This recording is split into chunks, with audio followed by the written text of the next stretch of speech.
Get the latest Impact Podcast right into your inbox each week. Subscribe by entering your email address at impactpodcast.com to make sure you never miss an interview. This edition of the Impact Podcast is brought to you by ERI. ERI has a mission to protect people, the planet, and your privacy, and is the largest fully integrated IT and electronics asset disposition provider and cybersecurity-focused hardware destruction company in the United States, and maybe even the world.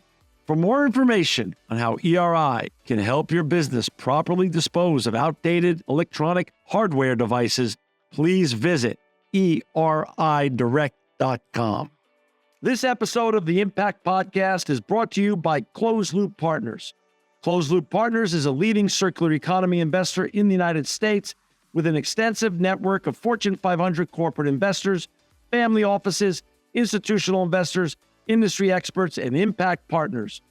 Closed Loop's platform spans the arc of capital from venture capital to private equity, bridging gaps and fostering synergies to scale the circular economy. To find Closed Loop Partners, please go to www.closedlooppartners.com.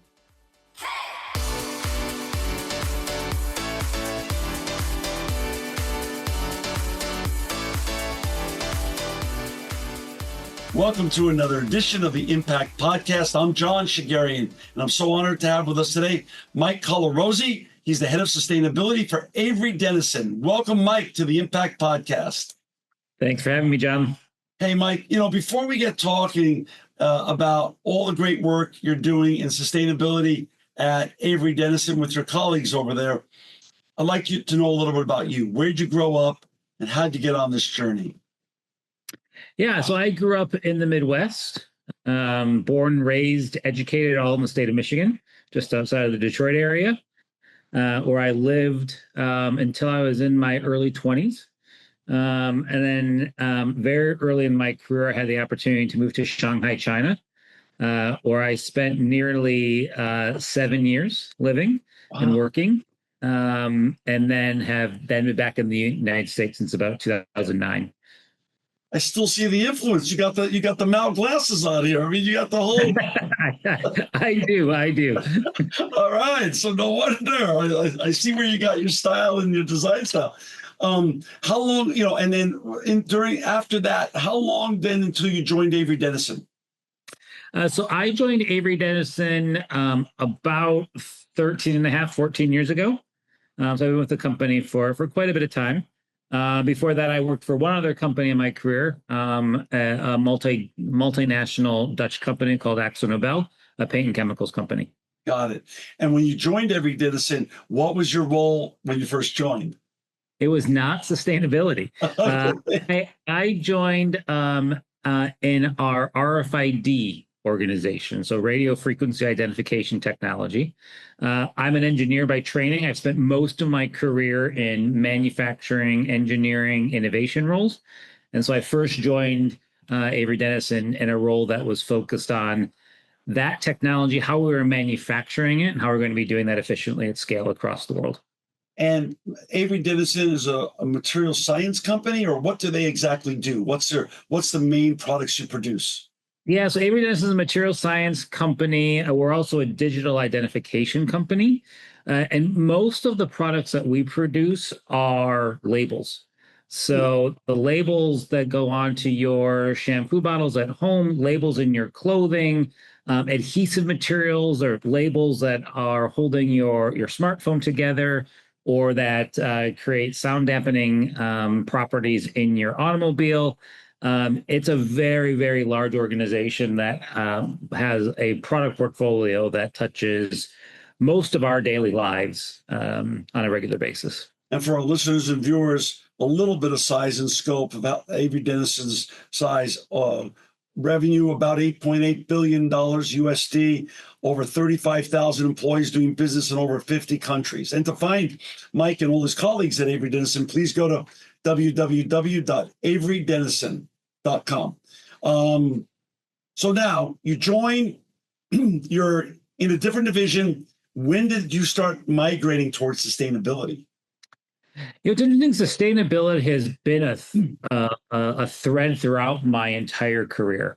Right. Wasn't necessarily intentional, but even when I go back to my first internship in college, I did an internship that was focused on Great Lakes pollutants and how we were going to be working with the auto industry and helping to reduce those all the way throughout my career, whether it was on the environmental health and safety side or whether it was on the true sustainability side of things. It's always been there. And I've been thinking about it as I get older. I've been thinking about it more. I think for me, it's just always been a really interesting problem.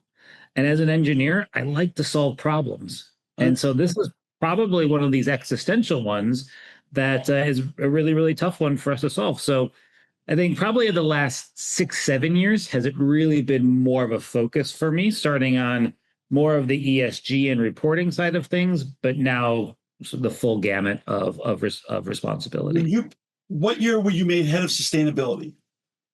That is now going back 3 years ago. Okay. And was there already a chief sustainability officer, a head of sustain? So you, I am the first. so, okay. So this is the fun part. So I love when I interview chief sustainability officers or head of sustainability that you have the proverbial white page in front of you. You know, as you and I know, A, sustainability has no finish line, it's a journey. And B, sustainability can be read very narrowly or widely, depending on the lens you read it through. When you came into that position, having already a career that you'll get going back to college, as you pointed out, that was really had some involvement with the sustainability. You were touching it at all times. What what was your mission then? How did you define what the head of sustainability was going to actually try to accomplish for Avery Dennison? How did that work? Yeah, I had the opportunity to sit down with our CEO, who I report to, and to map out exactly how we would look at sustainability. And I took a fairly broad lens at it, or a wide aperture. And the way that we look at it, Avery Dennison, is really in sort of three key components. The first is around what I'll call the disclosure side of things. How do we show up in the market? How do we show up with investors? What information are we sharing externally? So that was one area that was an area of focus. The second is something that I call the sustainability practice, which is the 2025 and 2030 sustainability goals that Avery Dennison set. We set our 2025 goals nearly a decade ago. I'm happy to report that we are on track to achieve all of them, which is a pretty amazing achievement to think that we sort of stayed the course over a decade. But that was another area of focus, which is of interest because it's just a real interesting challenge to solve. And then the third one was for me, how do we drive innovation? How do we drive value for our customers through sustainability? Because our products are ubiquitous and they touch most consumer facing goods. You come into contact with them every single day. How could our solutions help drive things like waste reduction in the supply chain? Or how could we help advance circularity or improve traceability and transparency? And so a big part of my time is actually working with our customers, working with our end users to really understand what are the problems that they're looking to solve and how can our technologies help solve them. So that really was an exciting element of me to sort of leverage some of my innovation background to help drive value for not only our customers, but for Avery Dennison. So I gotcha. You know, it's so funny you say that then, Mike. We know that sustainability has gone through fits and starts, and also we've been through the alphabet soup of acronyms that got, of course, very polarizing or politicized, which now have seemed to have somewhat have quieted down. And it seems as though folks that are in your role right now, which I call one of the greatest fraternities on this planet, the chief sustainability officers, the head of sustainabilities at big iconic brands like Avery Dennison, are focused on the word materiality. Can you talk, is what you just described when it comes to the practice of sustainability and supporting the mission of Avery Dennison and the needs of its clients, what's really the definitionally what materiality means in terms of sustainability in Avery Dennison? Yeah, I think absolutely. Materiality should mean what's important to you as an organization and what is important to your customers. And it should all be focused on how do you drive value for your company and for, if you're a publicly held company, for your shareholders, and for other key stakeholders in the ecosystem. So if you look at sustainability through that lens of what is truly material to our business, what is going to have a big impact on our business or our supply chains or our customers' business, and equally important, what can we control? That should help you prioritize where you're going to focus. And I think it's an important thing to think about for sustainability professionals, because you mentioned the alphabet soup. There's also a massive list of things that we could go work on. But for a company, you got to focus and you got to be able to prioritize. Right. That's right. So give some examples of when you walked in to the new role of head of sustainability about 3 years ago now. What were some of the more promising opportunities that you started working on that then again turned into long-term value for the main mission of Avery Dennison and also your clients? Yeah, I'll give you a few. So one is internally facing. So we have been on a journey to reduce our greenhouse gases, like a lot of companies, for a long time. Right. Avery Dennison has grown its business over the last decade significantly, sort of nearly doubling the size of our business over that time period. We have reduced our greenhouse gas emissions absolute by 60%. And in doing so, we have saved the organization hundreds of millions of dollars. Now, a lot of times sustainability professionals will talk about the greenhouse gas reduction that we have and the environmental impact, which is, of course, absolutely essential. Right. But when you tell the full story, we grew our business, we reduced our GHG emissions absolute. Oh, and we saved the company money. That's the big story. And I think you're actually starting to see a lot of sustainability professionals now talk about how does sustainability create value for the organization. So that's one example. Another example is around our solutions. So externally facing, we know that we can help address food waste.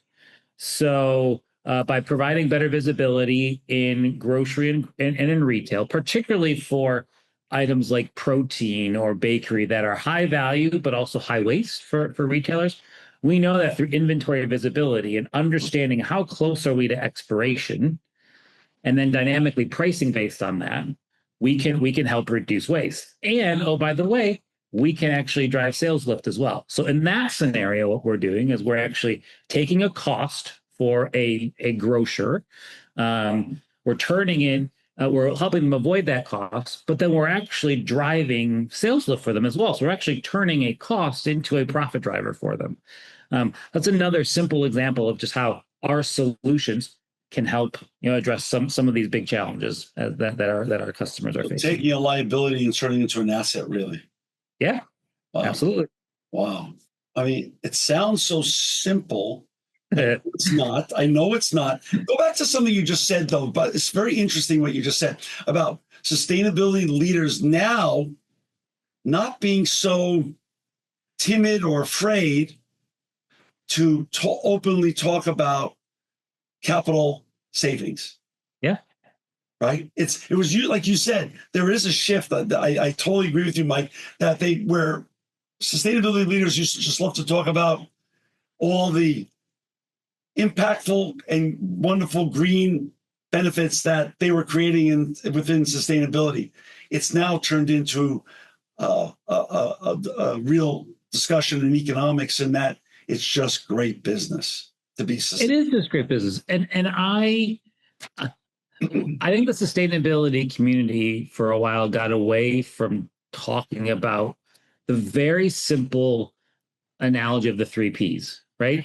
People, planet, prosperity. Right. There's a lot of focus on planet, and for all the right reasons.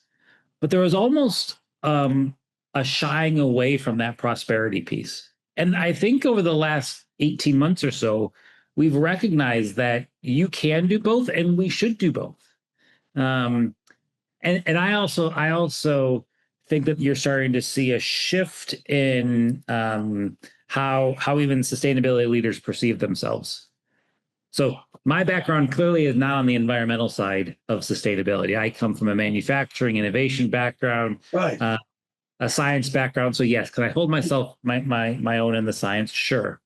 But I see myself as a business leader who happens to manage sustainability, not a sustainability leader trying to have an impact on business. Do you find that to be to when you reach out and you talk to your sustainability colleagues across different industries, are they all feeling the same shift? Do they all overtly recognize that shift? Not yet, not overtly. I think there are some individuals who rightly are still very much passionate about the environmental or the social impact side of the profession, which is laudable. And we need those people to help continue to drive us and push us forward. I think you're starting to see more and more people recognize that they have to make a conscious choice right now of driving that internally through a business, and then taking more of a business leadership lens, or driving that through other innovation networks or NGOs or other ways, and taking more of that environmental lens. But I am starting to see people wrestle with which one do I want to be. Profitability then creates more resilience. So resilience is also a big part of the focus of what you accomplish in not only reducing your greenhouse gas emissions, but saving hundreds of millions of dollars. The company is even just more resilient to the external factors that face all companies on any given year. 100%. But I'll also be very, very, very direct here. I'm not a huge fan of the buzzwords, right? So resilience, right? I mean, that seems to be something that's popped up over the last let's say 6 to 12 months, as Right. people have tried to find another word for sustainability that or ESG that wasn't going to be as contentious. Right. There's just some basic realities here. Taking waste out of your manufacturing operations makes good business sense. It drives cost savings, it improves your profitability, and it improves your environmental impact. Reducing your energy intensity reduces your greenhouse gases, but it also saves you money. Innovating, sustainable alternatives that someone wants to buy drives differentiation. It generates revenue. Addressing the fact that you have a facility that's going to be in a floodplain and your employees can't get to work. Yeah, that's driven by an environmental factor, but it's just good business to ensure that your supply chain is going to be safe. We've done these things for years and years and years. And I think the more that we can take just very practical and pragmatic views against this, yeah, it all drives towards a more resilient or a long-term value creation supply chain. But the reality is, it's just really good business. It is good business. Talk a little bit about this. You said you report directly to the CEO. Yep. In that evolving relationship that you built with your CEO, how were you both aligned on aligning your mission and sustainability initiatives with embedding it into the core business strategy of the company? And then were you given access to all the other divisions? So this way, as you say, you were able to then drive your sustainability initiatives into multiple the verticals of the company. Yeah.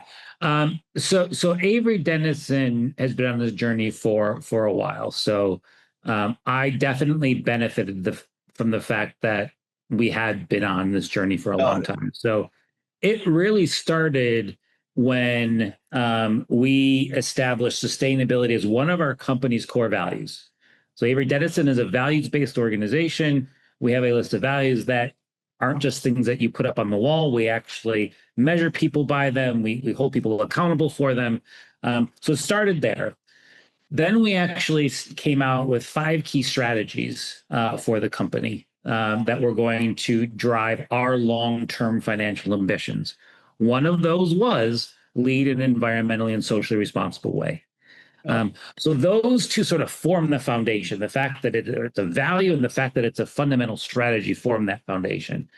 From there, it just became the pragmatic reality of we can put dollars and cents against the goals that we have, and our CEO is most of his career has been very commercially oriented. So it's a fantastic commercial brain.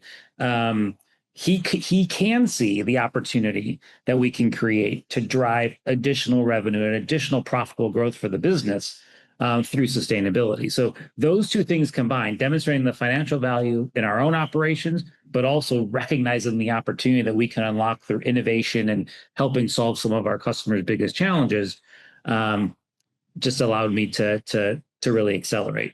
And then, yes, I mean, I have access to all the way up to the board. So in fact, this week I'm presenting to the board our sustainability strategy. They have been supportive since the get-go.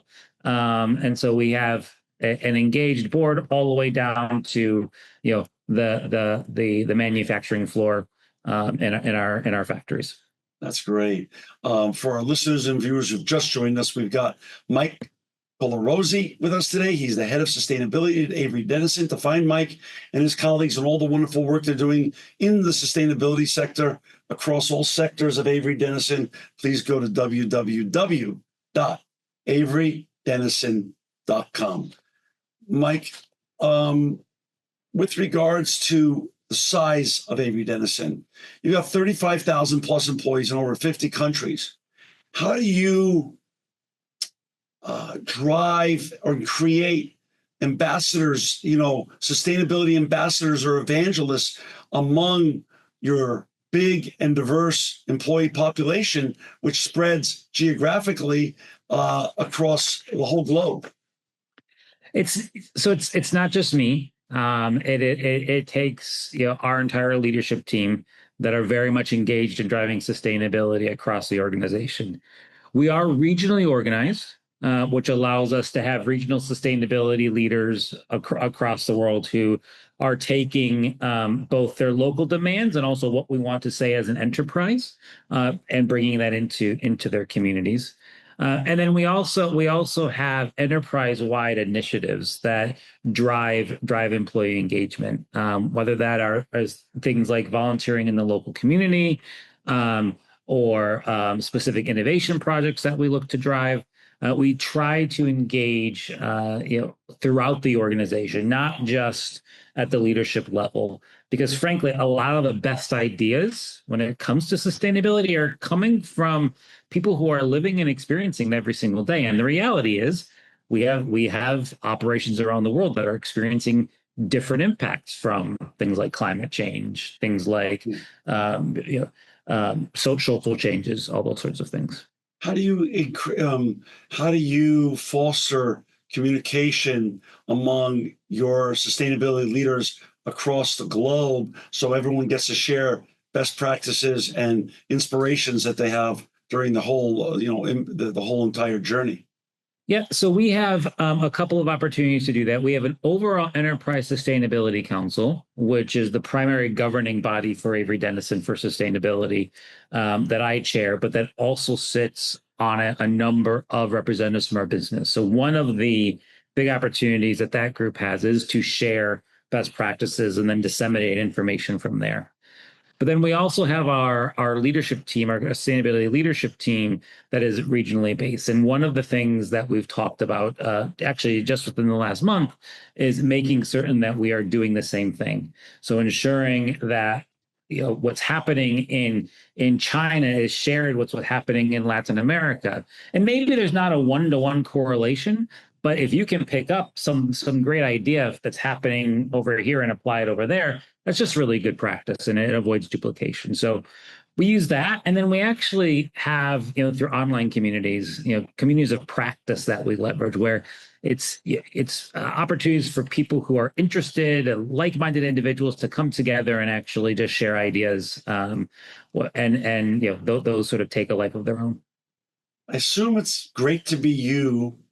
I mean, sit in the board meeting and talk about saving hundreds of millions of dollars and reducing greenhouse gases. But since you manage and are the leader of a company that's doing business in over 50 countries with over 35,000 employees, talk a little bit about global regulation and the inequities that exist in the global regulations when it comes to sustainability, and how do you focus with your team on not letting that make you nuts when it comes to reporting, but figuring out some way to harmonize what you're doing into the different regulations that exist across the planet?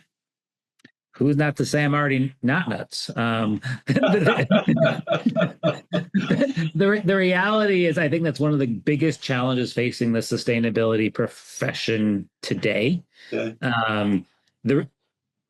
Where we are currently from a regulatory perspective is maddening, I think, for a lot of sustainability professionals. You have Europe, which historically has led the way and still leads the way, but is taking a bit of a deep breath as they look to focus on what they're calling competitiveness. You have the United States, which at a federal level has largely pressed the pause button, but that's not stopping state level regulations, which are completely deharmonized. You have Asia, which frankly is very quietly but very quickly putting in some of the toughest regulations for sustainability out there, and we're not talking about that enough. Right. And so, yeah, it is a massive challenge. How do we manage it? So one, we really do rely on our regional teams to highlight what's most important. Two, we actually have government affairs teams that I work with closely in each region that are trying to get ahead of some of the regulations, anticipate as much as possible.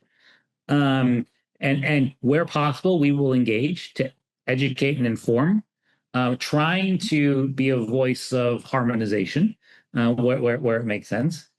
And then I think the third thing that we do and that we have done is that we have taken a very hard look at the regulatory environment, at the voluntary disclosure environment, and we've had to make some decisions around what are we going to do.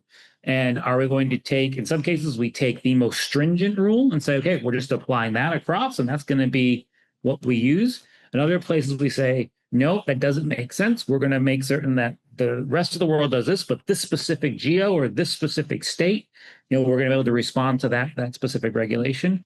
But it requires a level of agility that right now, I don't know that I've ever seen the levels of agility that's required to navigate it. I assume you put out every year or publish a annual sustainability report?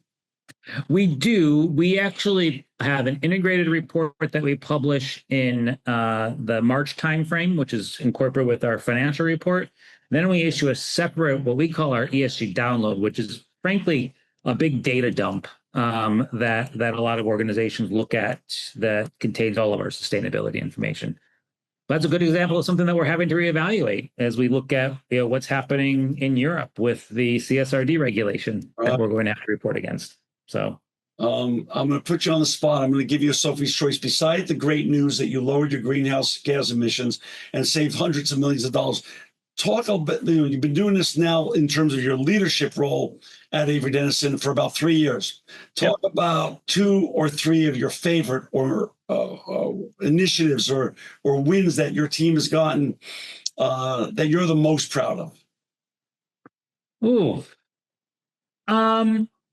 I'm really proud and frankly very excited about the opportunity Avery Dennison has to drive food waste reduction. Oh. So we are starting to see traction in this space, which is really exciting. But we're early in our journey, and I see tremendous opportunity about leveraging our RFID technology in particular to drive inventory visibility and reduce waste and improve sales and growth. So I think that one's I'm really, really eager and excited about. Of course, I'm incredibly proud of our global teams for the staying power they've demonstrated, the resilience they've demonstrated in delivering our 2025 goals. So that's something that I'm hoping, once we officially cross the finish line in December, that we can celebrate, and that one will probably get added to the list. And then I think the other thing I'm really proud of is how sustainability is now incorporated into our innovation cycles. So, whether it's driving differentiation because we're innovating sustainable products, or whether it's looking at how we're improving, margin of our products by reducing the amount of material that we put in it, which also reduces our Scope 3 greenhouse gases. It is very much built into our process, and that's a big win that I think is going to propel us forward for years to come. So I'm really very excited about that one as well. Well, Mike, there's not a day that you and I could turn on Bloomberg or read the Wall Street Journal or New York Times or something of that nature and not hear or learn or be in some sort of conversation about AI. How is AI going to impact the further embedding of sustainability inside of Avery Dennison in terms of both innovation and, of course, sustainability and cost savings? Yeah, it's AI is an interesting question. It's one of the double-edged swords that we are currently wrestling with. Both so from a usage perspective, we certainly are looking at it from the perspective of how do we simplify, automate, collect data more effectively, report it out, streamline that process. So that's one thing that I think is probably low-hanging fruit that we'll go after. From an innovation standpoint, we're already seeing it. We're deploying tools that allow us to predict outcomes much more effectively, allow us to run simulations, through an AI tool versus having to run these things in the laboratory. So that drives greater inefficiency. It's also sparking new ideas and new innovations. So we're seeing that for sure. I think the challenge that we are facing, that any company is going to face, is simply the electrical demands that AI has. And so, I think, I'm sure all of your listeners have sort of heard, the energy required for one normal search is about a tenth of that than using AI to do an internet search. So we are going to need to figure out, by utilizing more AI, what impact is that going to have on our ultimate greenhouse gas footprint, and how are we mitigating that? So it's one of those things bubbling in the back of my head around, oh no, here's a new problem to go address. Wait a second. So you're saying to me and our listeners, this is fascinating, that are very ubiquitous now, what has become ubiquitous in 25 or it's 27 years now, a Google search. If we go in and use any LLM search, same question, it's 10x on the energy poll. I think that's the right number. Now, someone who's on the AI side will probably challenge me on that, which is, but that's the statistic that I've heard. Yeah, wow, that's fascinating. That is just fascinating. So going to something else about AI, though, there's a whole generation, Mike, of young people who listen to the show, anywhere from high school to college and graduate school, that are looking to be like you, make a wonderful living, but also make tremendous impacts like you're making. But all they're hearing now through traditional media means, CNN and NBC and all these wonderful media, all media platforms that are, and also social media, is that AI is coming for their job. What advice would you give to the next generation of graduate students, undergraduate students who are being feared that the AI is the boogeyman and the boogeyman's going to replace them?